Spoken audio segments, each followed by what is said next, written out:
Okay, we're good to go. All right. Well, welcome to the ROI group. We're in June 2020, the era of COVID-19. We're all trying to get through this era.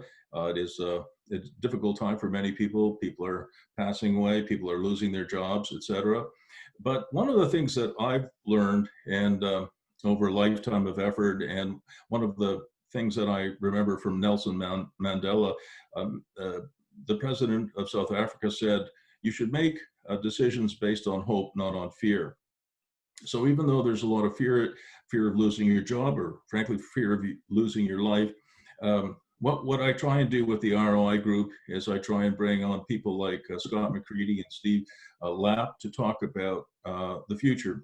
Human beings are uniquely, almost uniquely, require hope to live. And we must hope for a better future for ourselves and our children and our grandchildren, and I'm sure all of us do. So we're going to hear from Scott and Steve in a minute, but you know, the people who've been on the ROI group with me before know that I like to say a few things before we get going. So I'm going to see if I can share my screen with you guys, and I'm going to try that now. And Scott, can you just tell me if you're able to see my slides here? Are you able to see them, Scott? Yes, I am. Yeah. All right, thank you. So I'll just try and, whoops, that didn't work.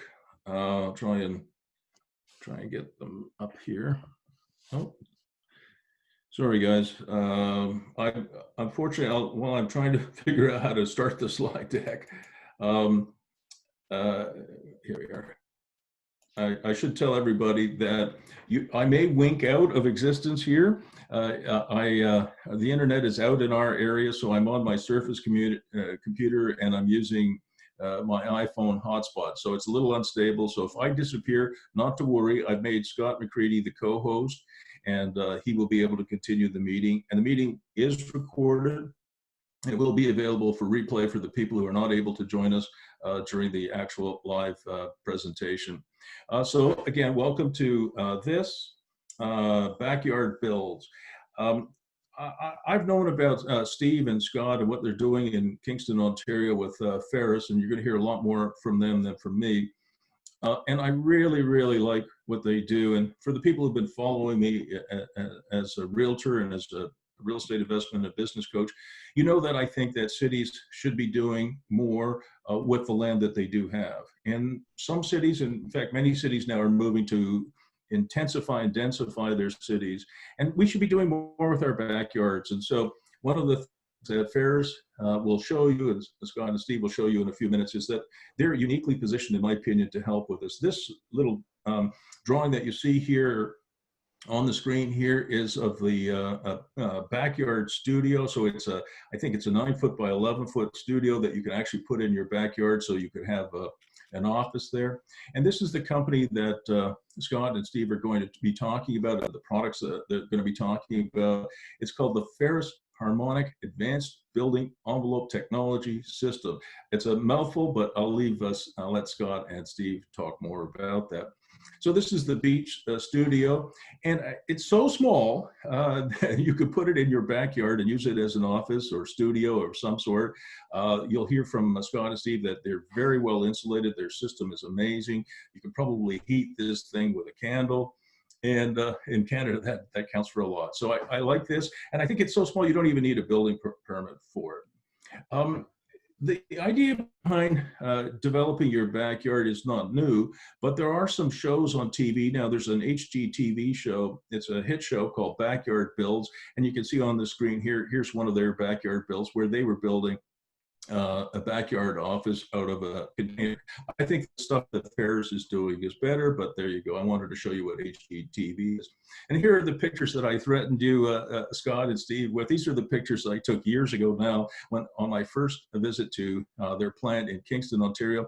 On the left, you can see a picture of a kind of a 2/3 finished tiny house on wheels.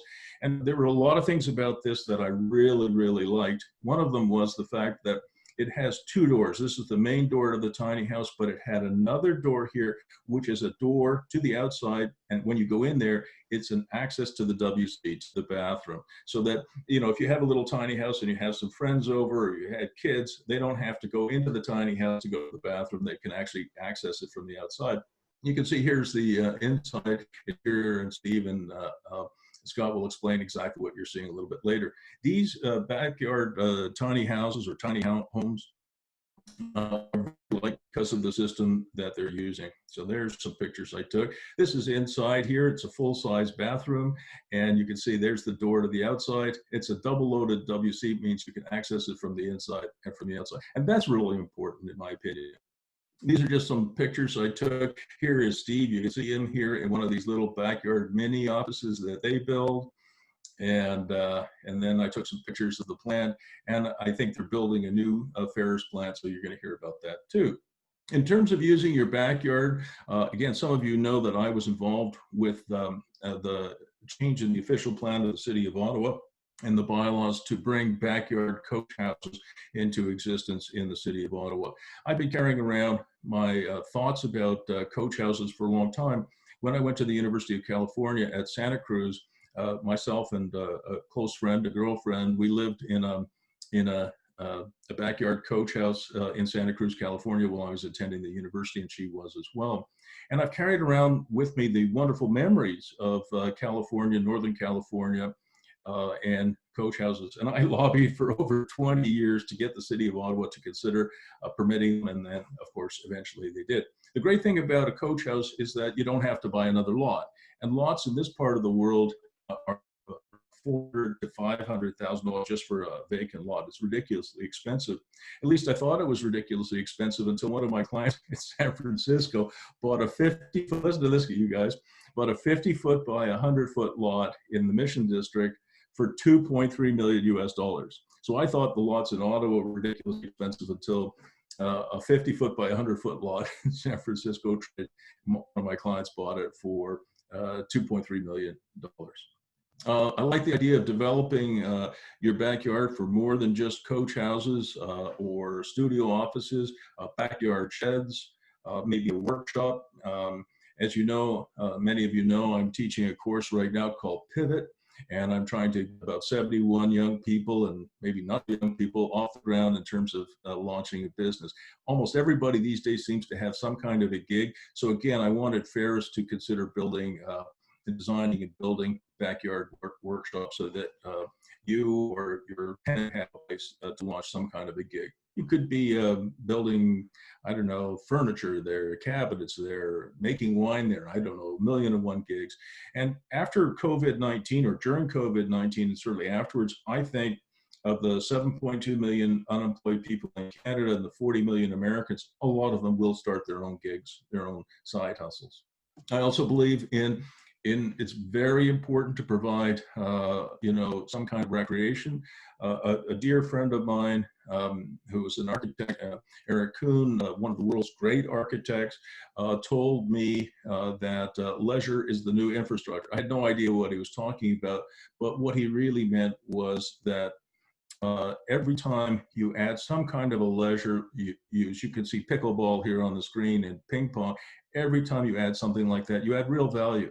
And families that play together stay together. You know, even industrial clients of mine who have, you know, very, very industrial buildings, they're putting in all kinds of really fun stuff: picnic tables, barbecues, ping pong, beach volleyball, pickleball, you name it. And it's a really, really important part of building a community, whatever type of community. All right, so now enough from me. I used up a few of your minutes, Scott and Steve. Scott McCready is the CEO and co-founder of Feris, and he's been a successful entrepreneur within the healthcare and pharmaceutical industries, and he's led numerous product launches on a major scale across Canada and Europe, and he's driving the Feris team forward around the clock. You know, Scott gets to work 24/7, 364. I give you one day off a year, Scott. And Steve, I've known Steve for longer than Scott. He's an amazing guy. Like he's quiet. You have to kind of torture him to get him to tell you much about him because he's so modest. But he is a leading authority in this kind of building technology. His product design, manufacturing, and installation skills are fantastic. I just can't say enough about these guys. So with that, I'm going to stop the sharing there, Scott. I'm going to turn it over to you and Steve. And again, to everybody, if I happen to disappear from this because I'm on a hotspot using a Surface computer instead of my regular internet and regular computer, I apologize. So Scott, the floor is all yours. Great.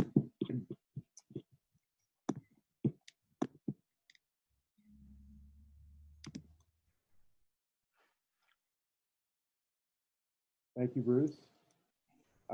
We've been looking forward to this opportunity for some time, and Bruce has seen our organization's growth really from the very beginning. I think, Bruce. So we're excited to to be able to share with you and your group today how we've been progressing and giving everyone an overview to Feris Build Tech, our technology called Harmonic, which you'll hear about, and the applications for the product with a focus on small homes or the backyard builds, as you said, Bruce. So a little bit about a little background for, I'm just trying to use to advance our slides here. There we go. So our tagline is to build for good, and really from an ethos perspective, we're about building technologies for the good of people and the planet. I apologize, I don't seem to be able to advance the slides right now like I normally would. There we go. So a little bit about Feris Build Tech and our background. We are based in Kingston, Ontario. We acquired our core technology from an inventor in the U.S. Southwest about 2.5 years ago. And we've spent the better part of 2 years, and those efforts were led by Steve, who you'll hear from in a moment. Those R&D efforts were in conjunction with Queen's University Engineering and St. Lawrence College Applied Engineering and Building Science to effectively what we call climate-proof the technology.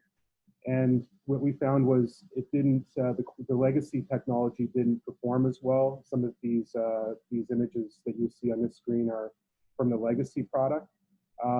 So several hundred architecturally significant builds, but we found the technology didn't perform quite up to standard in cold weather climates, so for in the Canadian market.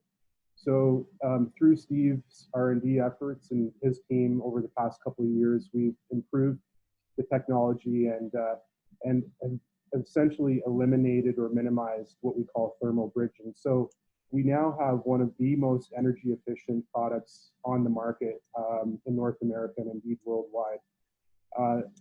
The applications that you'll see for our product in a moment are numerous, but we wanted to focus today on the small home market. Sheena Sharp from the Ontario Architecture Association has suggested that by 2030, all new builds in Canada will need to be net zero energy ready. That's not too far off. And the challenge with that right now, that prediction is that the industry, construction industry, building industry is simply not able to meet those new emerging building codes and higher performing codes with its current practices, at least not cost effectively. And so we see this as an opportunity for our company and our technology to be ready. We already exceed the building codes, what will be the future building codes. So building to net zero, passive house, LEED Platinum, even low carbon, zero carbon certifications, our product can meet all of those standards and even exceed them. So our solution is called Harmonic. And as Bruce said, just remember that word. It's an advanced building envelope technology. But for those of you, most are probably familiar, but by building envelope, we mean a complete floor, wall, and roof system. So that's what our product is. It's good for the environment. We are carbon reducing, sustainable. We produce minimal waste both in our fabrication facility and on-site at installation. For homeowners, our technology will lower heating and cooling costs dramatically by up to 50%. And we have an ideal health and safety profile. And for design build professionals or real estate investors, developers, we're on budget, on time, and highly customizable. So we've elegantly engineered Harmonic to be the structure, the insulation, and the vapor barrier all in one. There are two core building materials, two core components, which are expanded polystyrene, and we have two types there. This is sourced from BASF. Everything is Canadian made. And then light gauge steel, which also is Canadian sourced. A little bit more about the advantages of Harmonic is that we withstand, as you can see, floods. We meet the Miami-Dade hurricane rating, which is the highest rating in North America. LA seismic, we withstand earthquakes. Fire, we've got one of the most impressive fire tests on the market. And also mold, of course, and pest issues are mitigated through our EPS. We're 88% more efficient compared to wood, and you can see in this nice image how our panels, in this case our wall panels, are being installed.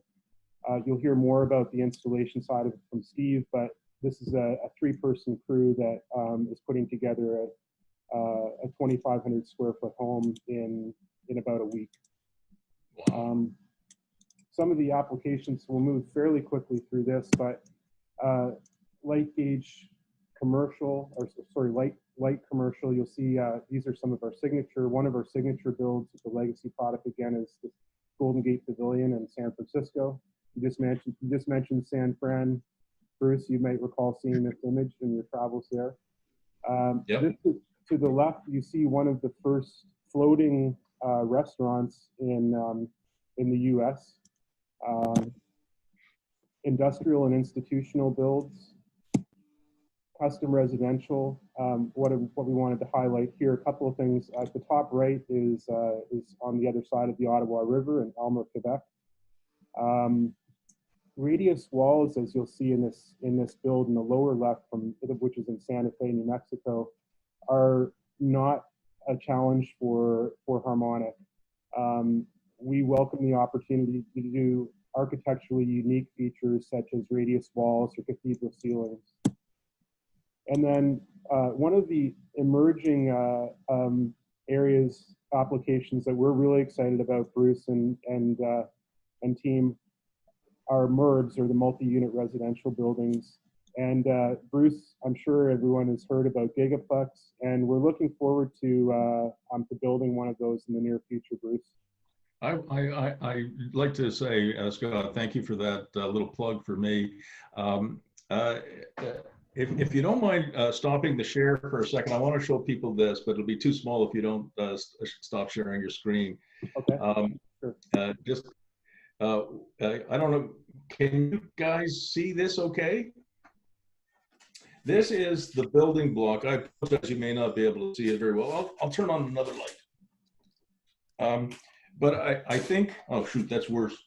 I apologize, I just don't have my regular computer. But you could see this is one of the elements that Steve Lapp gave me when I visited Feris the very first time.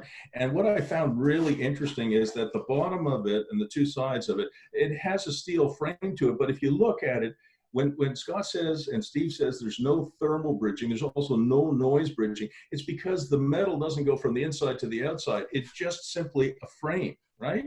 And the rest of it is whatever this material is in the middle, which is also fireproof.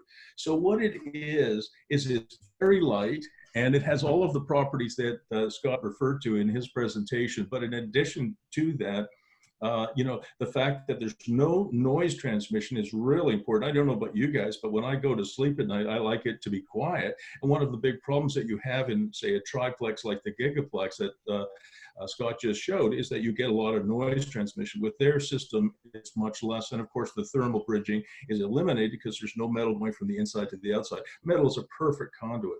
Now, we have a cool question for you, Scott, and I'm going to let you share your screen again and continue on. But we have a question here from Robin Chahal. He's a former student of mine, a tech giant, in my opinion.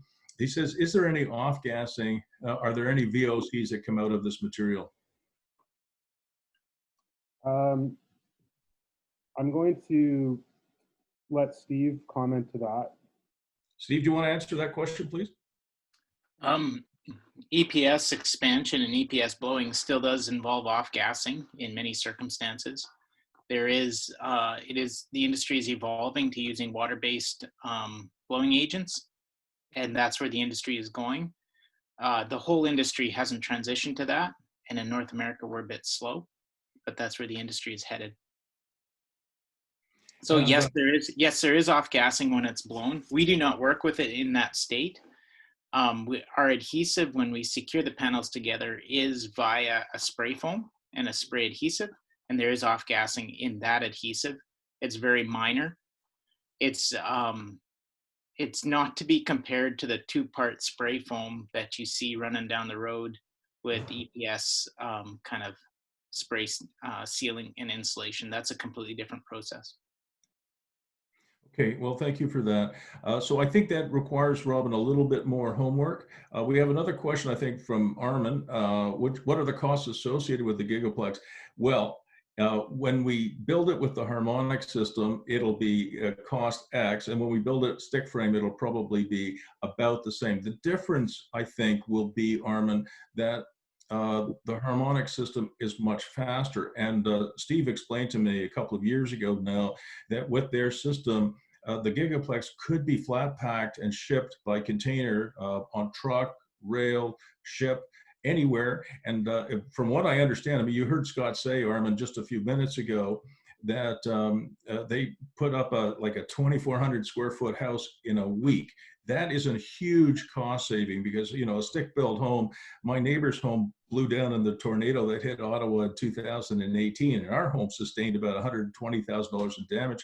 And her house, it's a very nice house, mind you, it took 14 months to build, not a week. So I think the time savings will be as important as anything else.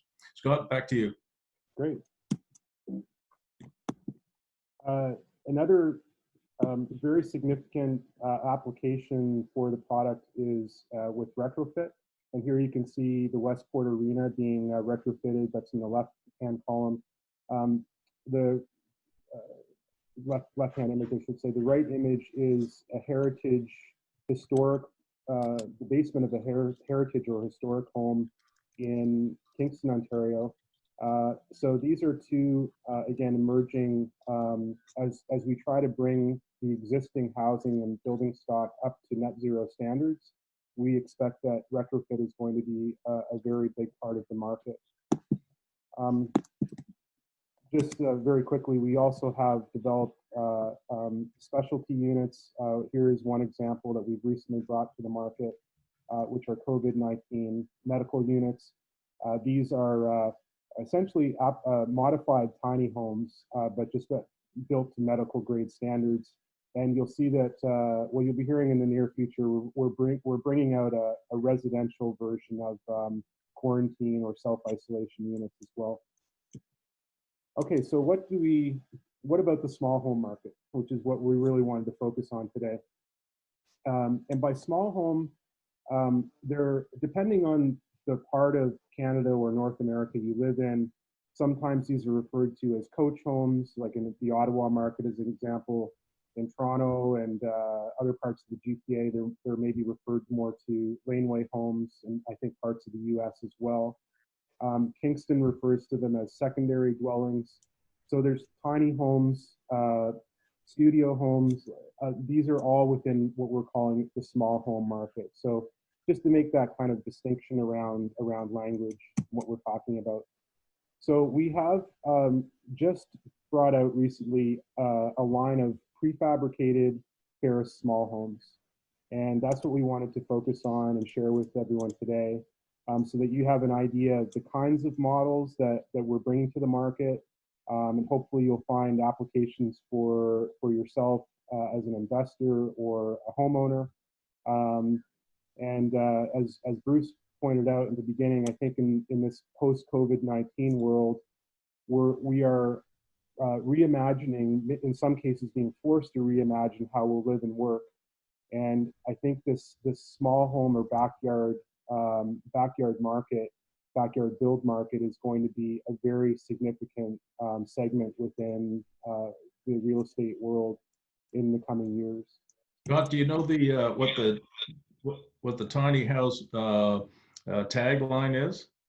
What's that? Less house, more life. It's beautiful. Yeah. And when I first heard that, that's not mine, that's belongs to the tiny house movement. When I first heard that, I thought that's actually quite a beautiful thought. And you know, I have my own thoughts on it. And you know, having 5 children, all of them millennials, you know, I tell them, don't live within your means, live below your means. And they certainly get that. And the tiny house movement, the backyard developments that we're talking about are all part of that. Excellent. Wonderful. So I'm actually going to transition this part of the presentation to Steve, where we'll tag team the next few slides, I think. But we're going to run you through not all of our models, but we wanted to show you 3 or 4 of them, that we have some animations. We do have an ice hut and sauna, which we'll skip over. And this is one of what Bruce led with, which is our beach house. You'll recall that image that Bruce showed you at the beginning. This is a non-conforming unit, meaning in most jurisdictions you do not need a building permit to put this in in one's backyard. However, it's not designed to be livable space either, so just bear that in mind. Just on that, well, if you don't mind me commenting and chirping in from time to time, if any of you, and many of you are real estate investors or developers, we have Paul Murphy from Calabogie Peaks, who's the developer. Wave hi, Paul. You know, this beach studio is something that you can put in the backyard of pretty much any property you own, and you're going to have tenants for sure who have some kind of a gig. You know, maybe they do RMT, registered massage therapy in there. Maybe they do a little physiotherapy in there, whatever, or, you know, just run some kind of small business out of it. And you can rent these things. People seem to like them. You can rent backyard sheds, but you can also rent backyard beach studios from Feris. Very good. Here's another version of that. I should have flipped to this with you'll see with the skillion or a single slope roof. We have you'll hear more about it, but we have finishing packages, both exterior and interior, sourced at 3 different price points, kind of standard, sort of basic, standard, and premium. And we'll share more of that later in the presentation. Sorry to interrupt again, Scott. Jason Means is asking, they're not livable full-time, but would it be okay to have a bed in it? And, you know, if somebody wanted to sack out there on a, you know, you have a picnic, a backyard barbecue, and maybe they've had too much to drink, could you put a bed in there? It's a great bunkie. Well, just to add to what Steve just said so concisely, Jason, friends of mine have a beautiful cottage at Blue Sea, Quebec, and they have a bunkie very similar to what we just saw from Scott and Steve. And because I snore, I got banished from the main house. And I spent a wonderful week there, banished to the bunkie, and frankly, I loved it. I was out there, you know, with the waves lapping at pretty much right at the door, and you could hear the loons, and it was a wonderful week I spent living in their bunkie. So I guess people will do that. Okay, now Steve's going to take you through our next line, which is called the trailer series. Steve. The particular image that you see here is, we call it the Monarch. It's aptly named for its butterfly roof. It's a modern design with a hint of brutalism. And its inspiration is taken to be able to run down the road without any kind of road permit, or you can do it in the 10-foot wide version, which requires a a modest road permit. The interesting thing about our tiny houses on wheels is that they are trailer able and they're foundation able. So you can wheel them to a site, take them off the trailer, land them on one of our integrated foundation solutions, and use a trailer for other purposes. So in a tiny house community or a seasonal kind of community, you might have 3 trailers to move these units around, and 50 units or that kind of thing.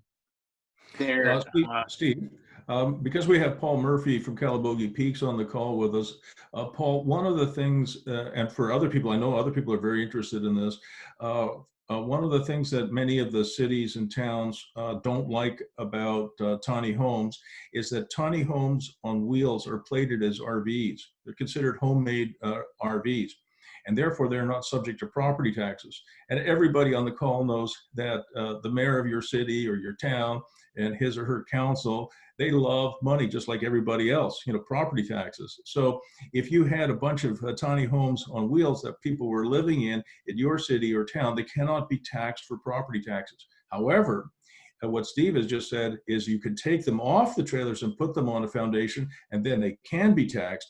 And that's how I think ultimately we'll get tiny home towns approved in many cities across Canada and the United States.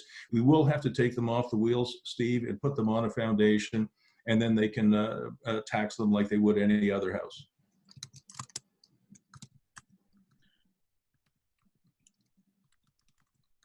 So then I was just responding to water and septic kind of hookups for those units. When they're on wheels, it'll come with RV style hookups. There's no onboard storage unless you specify for it. And then when you land it on a foundation, that would be translated to a fixed kind of system for both water and septic and power. Steve, Robin has a water access site only. How much do these things weigh, the tiny house, and can you float it across? That's a brilliant question. We've never done that. And Robin, we'd love for you to be the pilot on that little kind of R&D project. And I'm sure you can work out a deal with us for giving that a go. Your best bet is to flat pack that across the lake. And the flat pack, you'd put some floats under it, but we'd set it up as a kind of a bundle, and you should be able to pull that across and float it. Yeah, and I concur with Steve. Steve, this is a true story. I actually had a bunkie that I floated across to an island that I own. The wind blew up as we were about halfway, and guess what happened to our bunkie? Yeah, it would have rolled over. It rolled over. So Robin, flat pack it. I grew up in the far north. We do all kinds of stupid stuff like that. So what you see in front of you now is a little artist studio. This is a specific build that was done for a client here in Kingston. They bought an older home, tore down the garage, and put a little studio like this in play. Wow. This is one of our sample projects that you'll see later in the presentation, more specifically. What you got here is the affordable house, what we've dubbed as the affordable house. It's very simply built. Its elegance is in the eyebrow, and it's designed to be fully accessible, interior and exterior. And it sits on grade on the exterior. Inside, you can either leave it as a suite or you can make it as a 1-bedroom. And I think it's going to pull the roof off here shortly and let you inside. It's just very simply set up, and I guess we got to walk through the door this time. And you can get our kitchens come in 2 different packages, and you can get different specifications, customized specifications for bathrooms and those kinds of things. The furnishings and those kinds of finishings are yours to put in. This is what we would call our off-grid home. We currently have this build in progress at St. Lawrence College as part of our life cycle analysis. And it's a really intriguing, beautiful build. Laneway Homes is a popular little addition to our portfolio. These laneway homes have been designed to maximize the rules of Toronto, which are specifically jurisdictionally related. So it has a sloped roof that matches with Toronto's requirements, and these would have a back laneway access to them. I'm particularly fond of the little curved section in the lower right hand of your screen there. Very gorgeous. How many bedrooms is this? Well, both of these are all set up to either be, some of them are set up as 2 stories, which could be 2 suites, or you could leave it as 1 suite. Their max size, I think there's about 700 square feet on a level, if I'm not mistaken, right, Scott? Yeah, that's the maximum that Toronto allows. You could turn you could turn your entire upstairs into bedrooms, and in that sense, you're into a 3-bedroom unit. Wow. Very comfortably and you convert your garage into a living area, and you have a kitchen. A very comfortable home. That's some of us. We try not to be scary, but we're working on it. I think Jerry Etcher, our CFO, might be joining the call at some point today. He'll be around to field any questions on the finance side, or go ahead, Bruce. So one of the questions I was going to ask, Scott, and I'm sure that's everybody's going to ask this question, and you and I, Scott, have talked about it before, is will Feris hook up with a financing company? Because for everybody on this call, one of the frustrations I have with many Canadian manufacturers that I deal with right across this country, doesn't matter east, west, north, south, is that, let me ask you guys this question. How many, RVs, $150,000 RVs would we sell, or $120,000 Teslas, or $100,000, Audis would we sell if there was no, financing? Well, we'd sell a few to rich dudes, but not too many. So, Scott, one of the questions, maybe we want to save it for your CFO, but one of the questions I was going to ask is, will there be financing available through Feris? And we are going to address that later in the presentation. The short answer is yes. So, we're excited about that as well. So, Steve, these are for you to continue with. Thanks. That sample home that you saw at St. Lawrence College is the best answer, even some of the questions that have been coming through the chat line. You're looking at 600 square feet or ish, 48 meters squared. 3 days to do the floor, walls, and roof. And that includes our integrated foundation system that does not include concrete. In terms of your thermal performance, you're looking at reducing your heating and cooling costs by 50%. Right now in the LCA that's being tested there, they're heating the entire home with one 220 kind of mini electric heater. And we're considering putting in a solar-based air conditioner in the summer and adding that to the LCA as well. Steve, I did not know that there was even such a thing as a solar-based AC. I didn't think you could do that. We found one. That's all I'll say about that right now. Until further notice. Stay posted. Okay. What you need to know about our building envelope is it moderates the temperature variances in between the day and night, and it moderates the humidity. So your peaks are not as high and your valleys are not as low. It stabilizes the comfort and the indoor air quality of your building envelope. In terms of shipping and labor, that building envelope is around 2,500 kilos and was shipped and installed without any mechanical aids. So if you want to, can you jump back to that slide? Well, I think it's coming up here.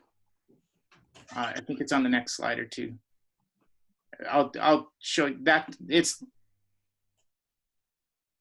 I'll show you the pictures of it in a moment. In terms of foundation systems, we're very integratable with ICFs. We like to think of ICF as being at its finest below grade. Yeah, it can be above grade. But we would suggest that Harmonic is a great companion to ICF as a below grade system if you need to use concrete or if you're doing basements or those kinds of things. Why Harmonic is excellent above grade is due to weight and other customizable features and retrofitting and those kinds of things.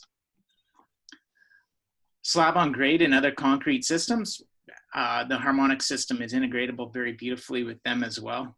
If you are looking for thermal mass as part of your floor system, you will want a concrete system from which you do some heating and those kinds of things.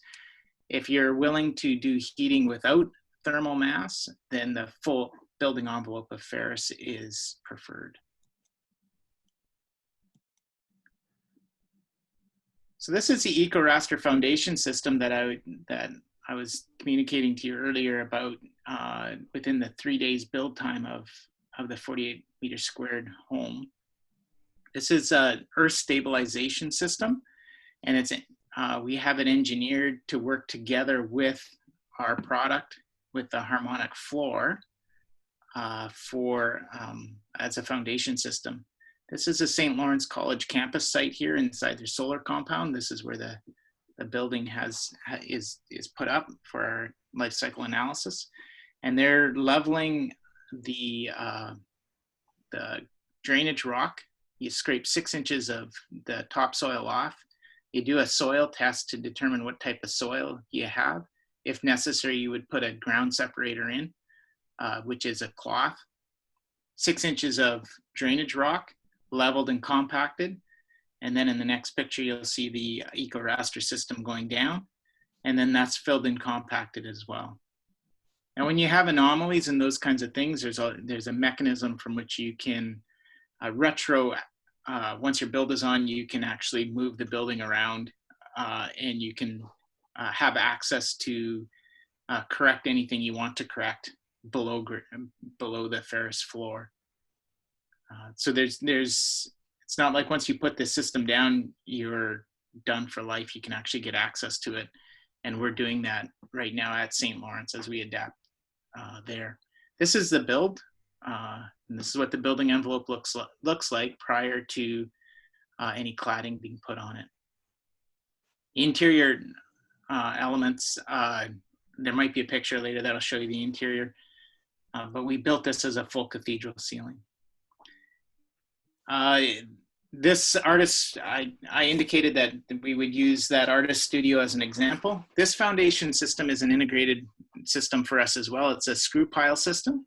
It's drillable into bedrock. It's also just turnable into earth, and it's drillable into frost. So yeah, that means year-round construction. This is the build site. The little red shed is what's coming down. And you can see by looking down the lane that the access to this shed is very, very limited. And this Mini X was contracted to take the building down and take an awful foundation system out. If you actually click on that Mini X thing, it'll run you through a high-speed kind of snapshot of what it's like. It should have come in as a video. It doesn't look like it. Yeah. Okay. Next slide is the building of the foundation system. Turns out we had limestone 2 feet down, so the drilling machine actually drilled 2 feet into the limestone, and those earth screws that are at the bottom of the screen are what goes into the bedrock, and that's done at a specific PSI to never come out. We laid the beams in the snow.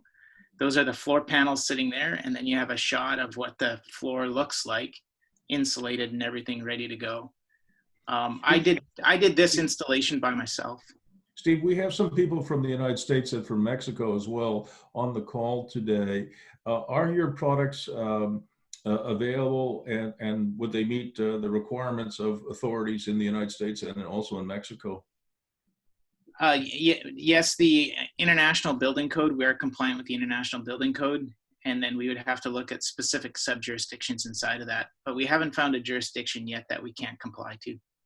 And the other question coming from Janice, I think she might be in the States today, is are these things, what are the maintenance, repair and maintenance costs like? What are the estimated lifespans of these buildings? Are they comparable to stick built? But that seems to be the standard. In comparison, they will outlast timber frame construction or wood framing by a significant margin. Steel has a, in most climates, let's not deal with the coast right now, but most inland climates, our steel would have a first maintenance life cycle of somewhere between 40 and 60 years. And that is described as, you might see some surface rust or something like that. That's not a structural issue at that point in time. That just means that if you want to really take care of it, you might, touch up some paint or that kind of thing for any exposed steel. The EPS as a thermal performance has no known end of life cycle. And in all building codes that we've encountered, it is not adjusted for age. So we think of EPS as a permanent product, and styrofoam in particular, and that's why it has the bad rap in our culture, because generally we're using EPS as a single-use product. And I would argue that is not a good use of the product, that we should be using a permanent product where we need permanent performance. And what better place than the inside of our walls. In terms of water damage, the EPS does not get water damaged, and it does perform still when it's wet. And that's a differentiator with many forms of insulation. And Steve, Scott did say that it is mold and insect resistant. If you were to come and visit my house, which is stick built, and we're in an old sand pit, we're kind of overrun by ants. If this house ever got wet, like we lost our roof to that tornado. Fortunately, I was able to tarp the building the next day before it rained. But had the whole building become flooded, we probably would have lost the house. Yeah, in this particular, just to take a look at this studio build, the next stages of that, you see the wall going up, and then you see it wrapped in Tyvek. It's not necessary to wrap it in Tyvek, but we do. It makes people feel more comfortable, and it is an extra barrier. Our exterior walls have rain screening, so to deal with some of your moisture questions, Bruce, the exterior of our walls are designed to take water and shed it down the wall. Many of our buildings that we've done, our small buildings that we've done, we've left exposed for significant periods of time. It's very capable of that. As you can tell in that winter build, the roof went on when it was a little bit warmer. This is the interior of that studio. It has 24-volt DC surface mounted lighting that in this particular unit can change from a white light to a warm white, 4000 K to daylight. And that's because of the demands of the artist in terms of graphic design and what they do.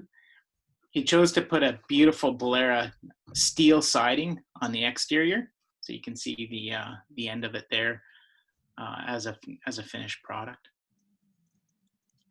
They also chose to use exterior or birch plywood for the floor and leave the fasteners exposed.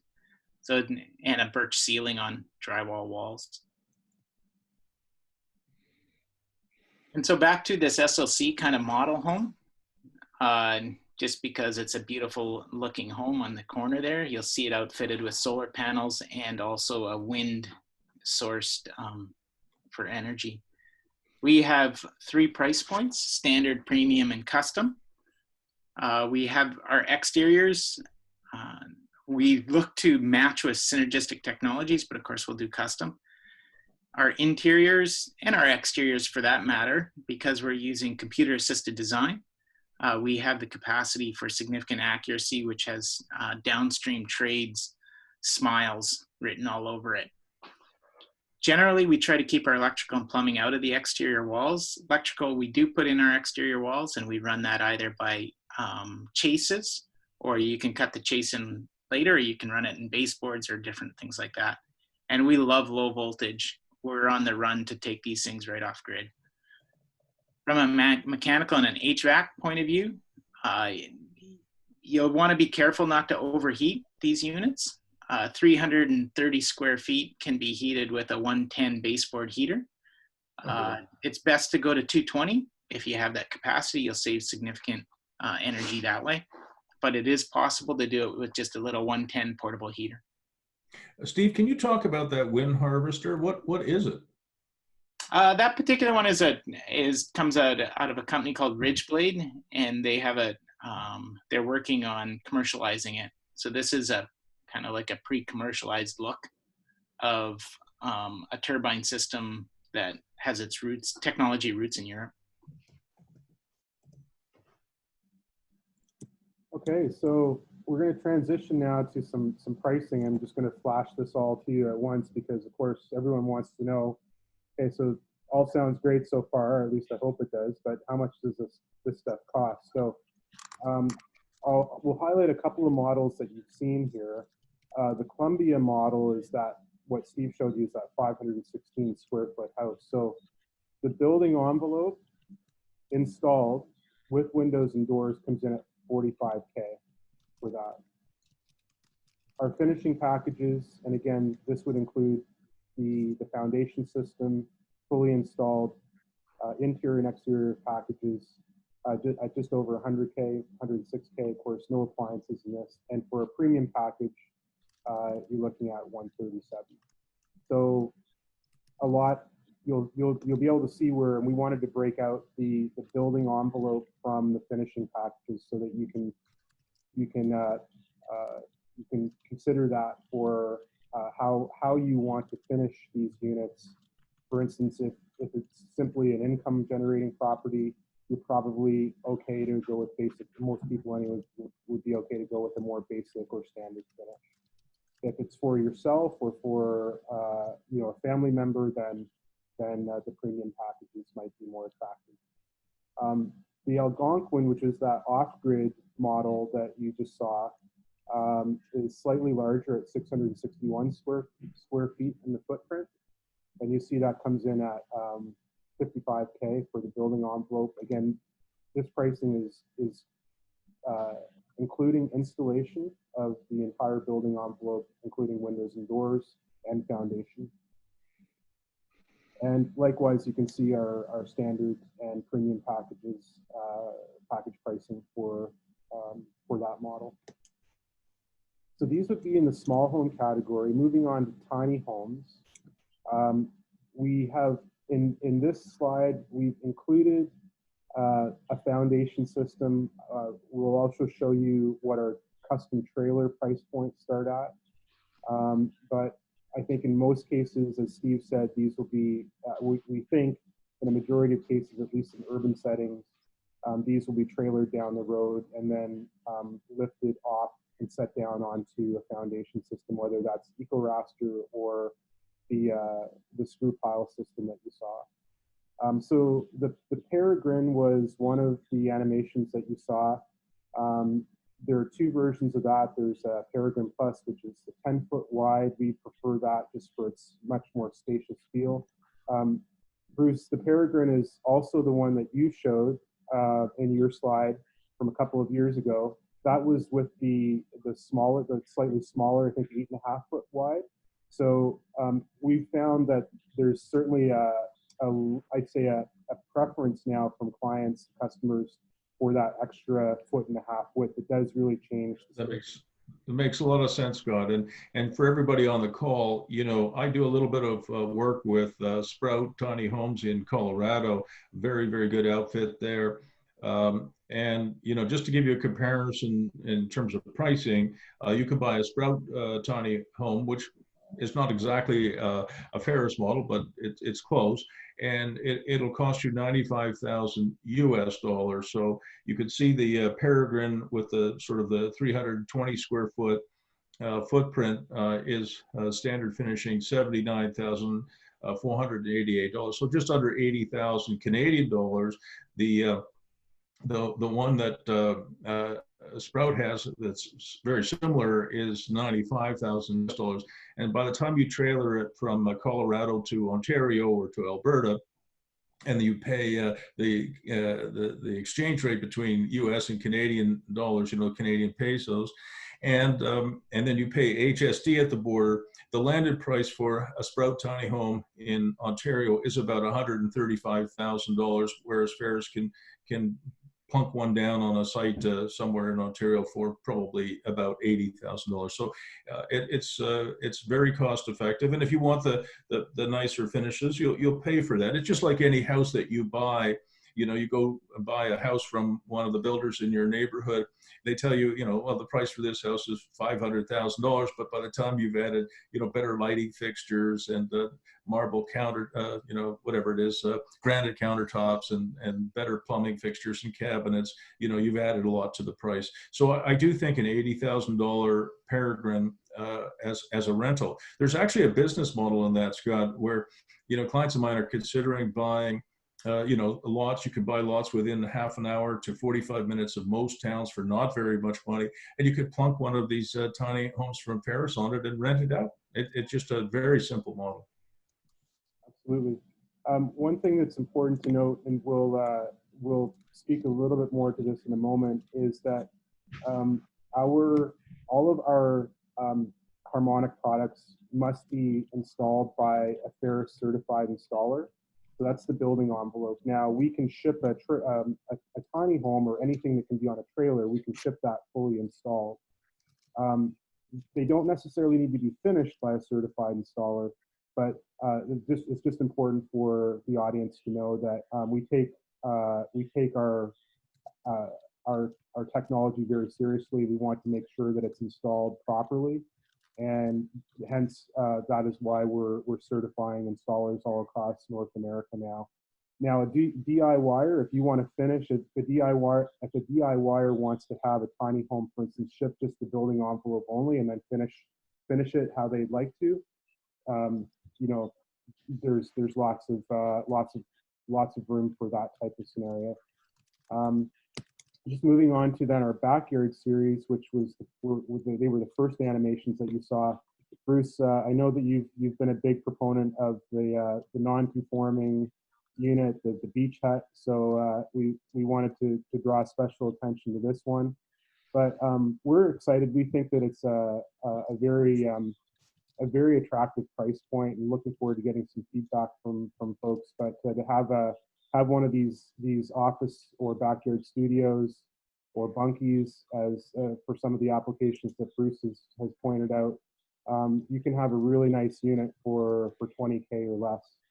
And one of the things that as you know, Scott, I've introduced you to a few of the people who are running many contractor yards in Canada, the United States. And one of the things that I would like them to do is I'd like them to buy some of these beach studios from Feris and install them for their clients. So for those of you on the call who are not familiar, a mini contractor yard business is simply you've got a piece of industrial land and you cut it up into sort of 40-foot or 45-foot wide by 100-foot deep yards where they're graveled and they're fenced, so that contractors, an HVAC, heating, ventilation, and air conditioning contractor, any other contractor can have his or her own storage yard. They all have stuff to store, and they can put a sea can in there if they need to put stuff inside, and they can park their equipment there, their loaders, their dozers, their trucks, whatever.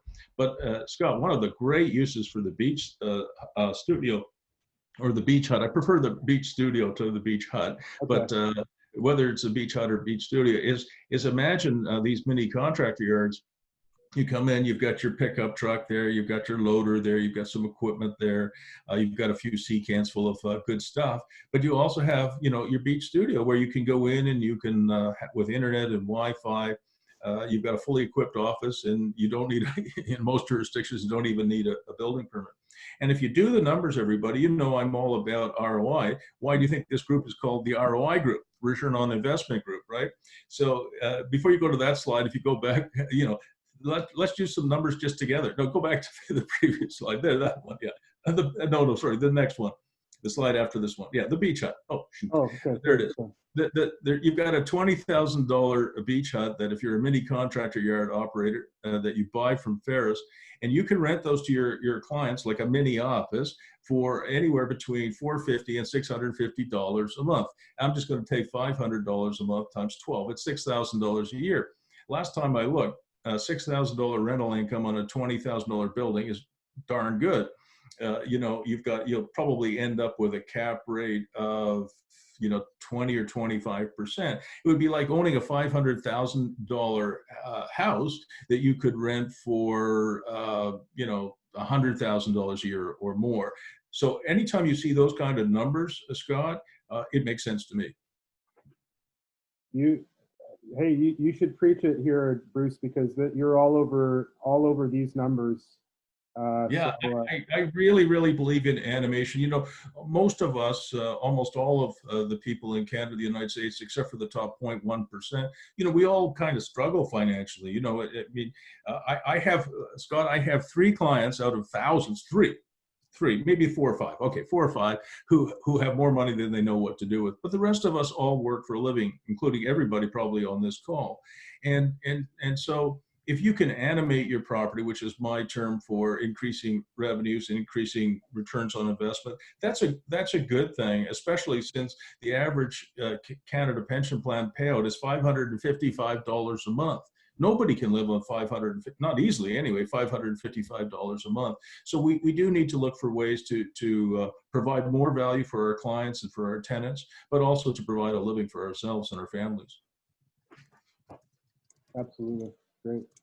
So that's a good segue into the next slide, which is really about the smart economics of small homes in general, and we would add Feris small homes because of the energy efficiency and the cost savings that you'll realize, as well as the downstream M&R cost savings. I know there's a question about that, but the durability and long-term sustainability of our products. So here's just an example. I realize that folks in the call are from all over, so we've tried to kind of go with maybe a somewhat realistic market scenario for most people. You can adapt these numbers to your own local market. I'd encourage you to do that, and would love to. There's an audience poll coming up here, but the affordable house that we showed you, the Columbia at 515 square feet.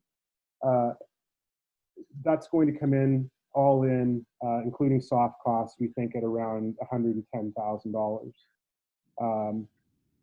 So one of the challenges that we found so far, and again, really happy to have any input from the audience on this question, but the question is, what do you think the post-construction reassessed property value would be with that type of product in your backyard? And this is an open question. So I'm going to take the first crack at it. And for everybody else on the call, if you don't mind, Steve is doing a great job answering the chat box. I'm really pleased, Steve. You're taking a lot of the pressure off of Scott and me, so thank you. And Steve is going to answer that as well. So put your comments, if you don't mind, in the chat box, and either Steve or I will respond to it, probably Steve.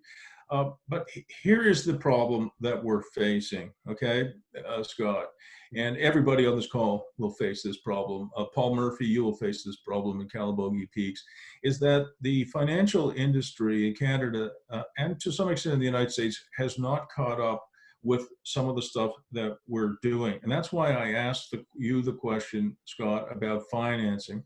Here's what happened to a client of mine. He is he builds fences and quite successful. He has a beautiful home on a 2-acre property, and he built a coach house in his backyard, which was humongous. It was a coach house, and it also had a workshop. The whole thing was 1,600 square feet. So he moved his fencing business, the management, administration, design, operations into the workshop, and then he rented out the associated coach house. So he has a $650,000 home, and He builds this fantastic backyard workshop and coach house, and he spends about $200,000 doing that. So his actual cost, or sorry, the appraised value of the home was $650,000, and the cost of this backyard build was $200,000. So you would think that, you know, 200,000 plus 650,000 makes 850,000. So he wants to get it appraised, and like a typical real estate investor, he would like to get it appraised at the highest value possible so he can remortgage, refinance it, take money out tax-free, and buy some more real estate because he likes real estate. Guess what? I coach him, right? So obviously he likes real estate. So the first appraiser who shows up said, "Oh, no, no, no, I'm not allowed to appraise any outbuildings. I can only appraise the house."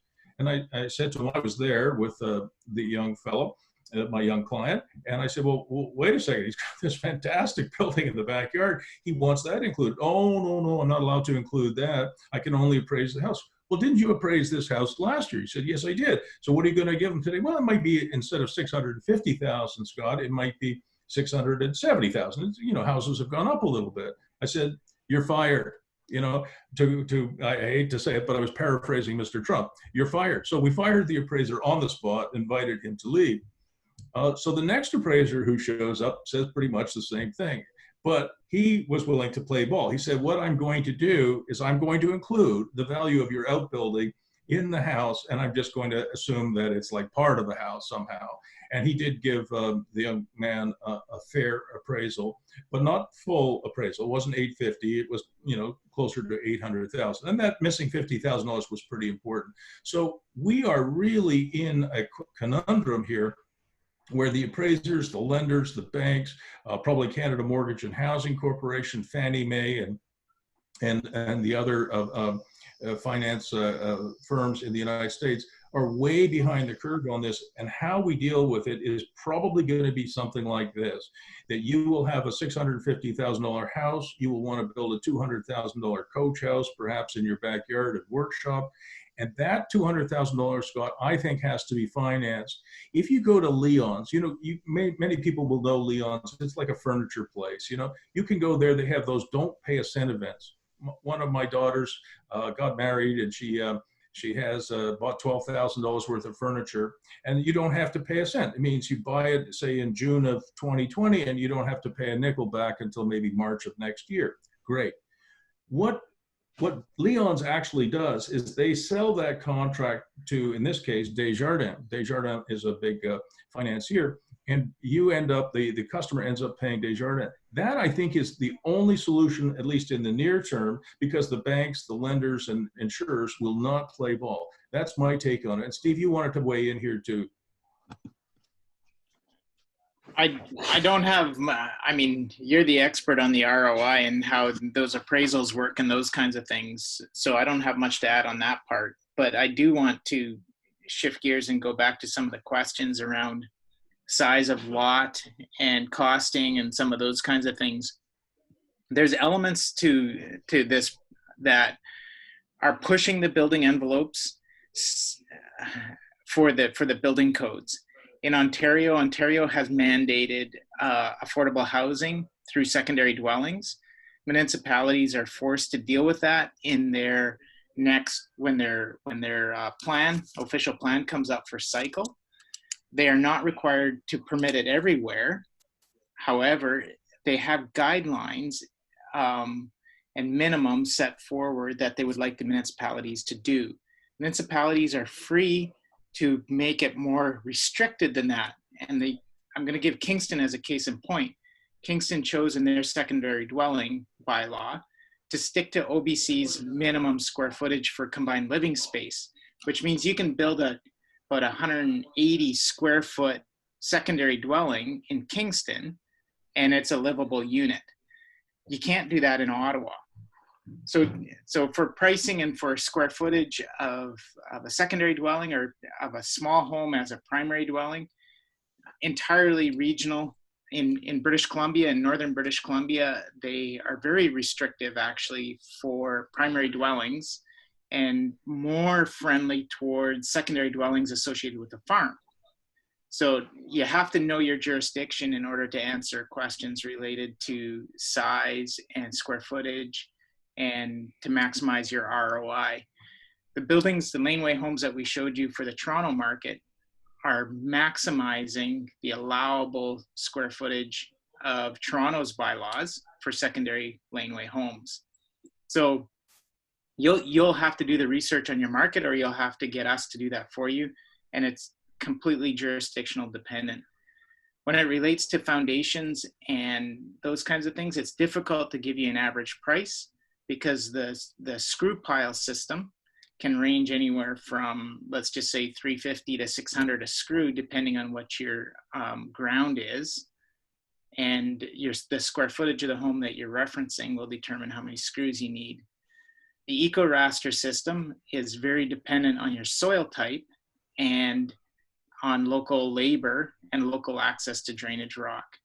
So we can give you good pricing for the fixed portions, but then once you get into your local geographical region, you really have to go with local numbers in order to put a solid budget together. Great, we just have 2 or 3 more slides left. So to move on, and Bruce, to come back to the financing question. So where we're at and where we're going. We currently are working with local finance partners. That's how we're structured currently, but we are open to different kinds of models, financing models. I think, Bruce, you are correct. I fully agree with how you laid that out in terms of probably the most realistic scenarios for financing coach homes for most people. A second option, of course, would be if one has equity in their home that they want to pull out and use that kind of as their own construction financing, then that would be another way to do it through a PLOC or some kind of vehicle like that. However, where we want to go is to be able to offer, and I think we're very close with at least one local partner that we want to be able to offer turnkey. Fully turnkey, full stack building envelope solutions, including installation and financing, and that would be into monthly payments the way that you would make on a car loan or a car lease. Of course, there's always the option, and I think, as you said, Bruce, once this category is in the market a little bit longer, and the big financial institutions, banks get their heads around it, perhaps we'll see more readily available financing for coach homes or laneway homes. But we need more in the market to move the needle in that area, as this is still an relatively unknown category. Yeah, I agree with that. I think, Chris, you wanted to make a comment. I was just going to say, I'll post it. This is a really great presentation. Thank you. Just wondering about installing a small green roof onto some of your models. I can't paste an example in here, but you would be getting stormwater management credits. Like there's been a stormwater management tax in place since the late 1990s. They started out in Milwaukee, Wisconsin. And then the other thing you're doing is you're accenting the aesthetics of your beautiful buildings, adding some habitat there, probably increasing the price of your resale. You could probably do it, say, around $25 a square foot for something small, maybe $25 to $40 a square foot, and you can install them yourself fairly easily as well, and with this basic planting palette. So I'll try to find the image to add that onto there. That's what I wondered. Chris, I'm going to ask Steve to comment on that, but one of the things we're going to ask both Scott and Steve to do is put their contact information in the chat box. This has been a fantastic presentation, you guys. I can't thank Scott and Steve enough, and for everybody for joining the meeting. Before we break in another 10 minutes or so, Scott, if you can, and Steve, if you can, just put your contact information in the chat box. But Steve, do you want to answer Chris's comment about a green roof? Yeah, it's a brilliant idea, Chris. And again, the amount of credit you're going to get is jurisdictionally dependent for priorities within those jurisdictions. The beautiful thing about the harmonic roof in that is you're dealing with EPS and steel again. So we have the capacity with our framing members to develop water channels, which would be backups. You know, if you end up with a leaky roof through your EPDM or something like that, you can actually build our roof system to have secondary ways to deal with water that might come in a leak or those kinds of things. So we can raise our framing members outside of our EPS. We can leave them flush. We can create rain channels. We can do all kinds of things because of the nature of our fabrication and how we've designed our technology. So you're bang on to go to a green roof and to pursue any credits that you can that way. I was just going to add, Steve, Chris, I'm not sure if you can see this image on the right of this slide, but this is these are the Toronto Laneway Home Guidelines, and you'll see suggestions down below. Number 3 are that the City of Toronto is encouraging green roofs. So that's great news for people like yourself if you're in Toronto or you want to do something in Toronto. But as Steve said, it's jurisdiction dependent. But I think we'll see more of this type of trend. Scott, another question that we got here from, who was it, from Craig, I think, was, can you speak about how feasible it is to build something like the Gigaplex triplex that you showed a little earlier in your slides? But before you answered Craig's question, I had one of my own. One of my clients was interested in building a coach house in his backyard, and he went to a modular home builder, and he wanted one of the rooms in this house, that coach house that he had designed, to have a cathedral ceiling. And they told him that there's no way that they could do a cathedral ceiling. They could only do 8-foot high ceilings, and they had to be flat. And there were a lot of issues with it. So how flexible is your system in terms of, you know, customizing the requirements for individual clients? And then to Craig's question, you know, how feasible would it be to do something like a Gigaplex triplex? Steve, I'll let you take that too. Bruce, I was just moderately distracted talking about roofing in the chat box. So the first part of the question, sorry, Steve, the first part of the question was, is your system flexible enough to do something like a cathedral ceiling and 9-foot ceiling heights and then a cathedral ceiling like this? Or are you limited, like many modular home builders, to 8-foot ceilings and they have to be flat? Yeah, that's a brilliant question. We excel at cathedral ceilings, anywhere from low slope to 12-12 slope or greater. It is a natural element of our technology to do cathedral. That's what I thought. In addition to the radius walls without thermal compromise is a natural component. So you're getting 2 very high value features as part of, you know, the technology and the fabrication process without much additional cost. Just to add a little point of interest there, Steve, is one of the things that very creative people have said over the years is that if you want to improve your creativity, go into a room that has high ceilings or go outside. But for Canada and much of the northern US, for 6 months of the year, it's a little tough to go outside. So cathedral ceilings are actually quite an attractive option, I think, in many ways. And what I'm hearing is that you can do that.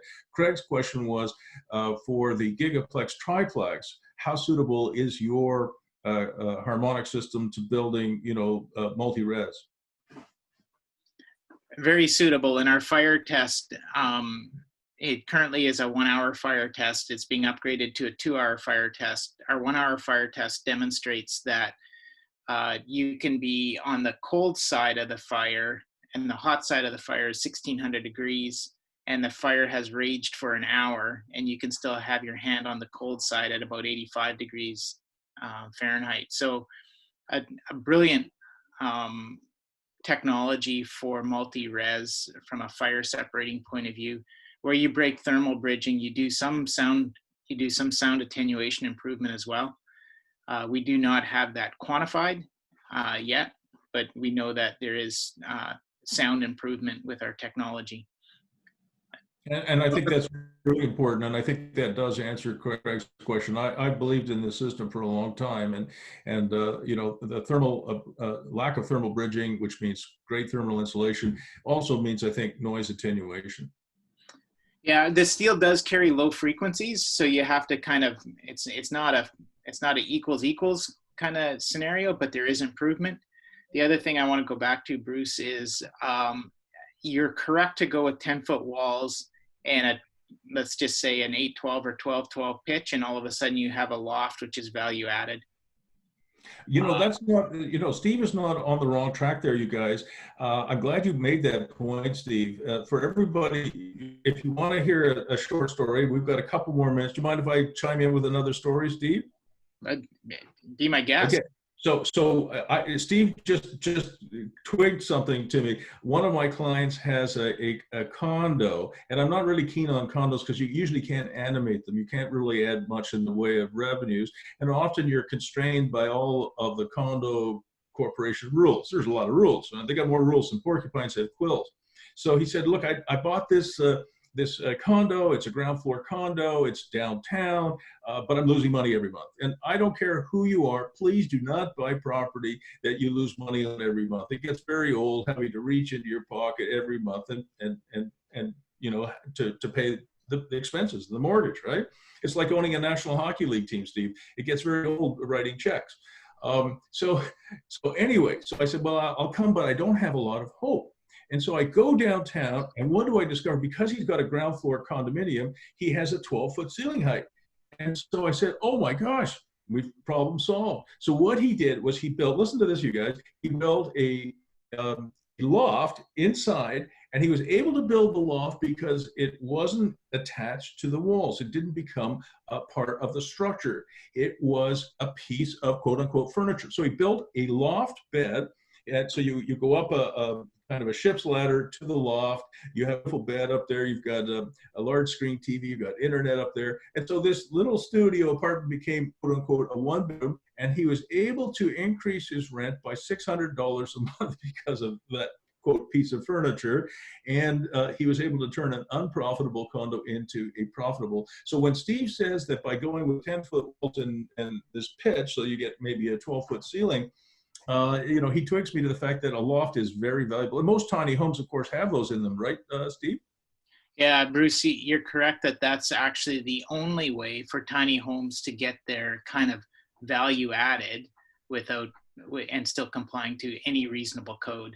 Is that has and that would apply. I'm really glad you twigged me to that. And so I think we have only a few minutes left, Steve. So I didn't mean to cut you off. What else did you want to comment on? There's a question here about shingles and roofing and some of those kinds of things. From a roofing side of things, we prefer steel. We prefer matching longevity of material to our, as best we can, to our building envelope.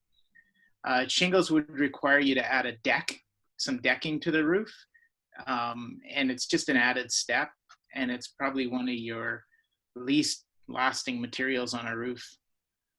So we prefer to go with something that is a little matches our kind of the longevity of our building envelope. But we can do it. It's not that we can't do it. All right. So what else have you got on, Scott? Are we almost through the slides now? Or? Yeah, we're about to bring it home, and we have a special offer. Bring it home, brother. We have a special offer for your group, Bruce. Good. And we're looking forward to that. But we just wanted to, before we get to that, of course, we're very interested in hearing from everyone on this call. Whether you're a builder, we mentioned that we are looking to expand our certified installer network all across North America. If you're a real estate investor, we want to hear from you. And if you're a homeowner looking to make some type of live, work, lifestyle improvement. Bruce has been a big proponent of this category, and I think we're all in agreement that it's here to stay. It's here to grow, in fact, and expand. So, and lastly, there are investment opportunities with Feris if that's something you're interested in, and we'd be happy to hear from everyone about any one of those. Okay, so we are excited to leave you with this slide, and that is that we're offering a 10% off all of the models that we are currently carrying, and we'll expand that even to custom projects today. If you have something that you want to do that's outside of our prefab line, and also if you book by July 10th, if you book a fall 20 or winter 21 installation, we're going to give you 15% off. And that is to essentially there are some installers even locally in Ottawa that are motivated to keep their crews busy year round. And so there is some value in considering that, and we want to keep them busy, and you'll get a little bit better a price if you're willing to wait until the fall or winter. There you go, Bruce. Steve, have you left our contact information?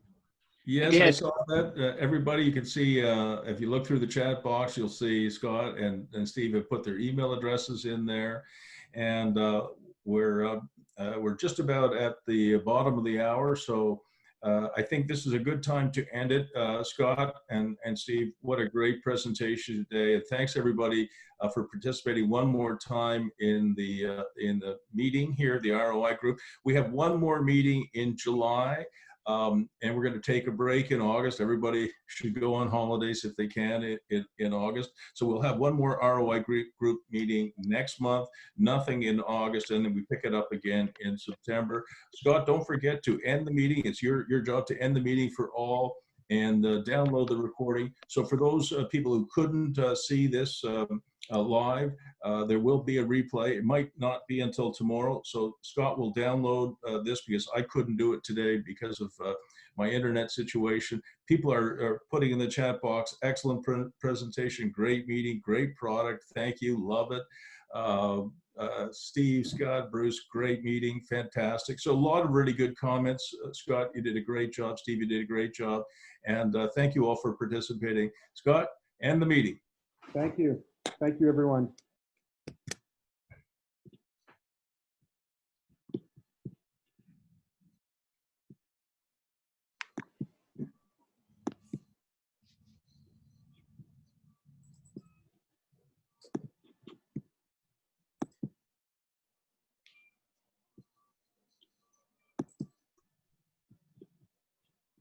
Can you see the end bar there, Scott?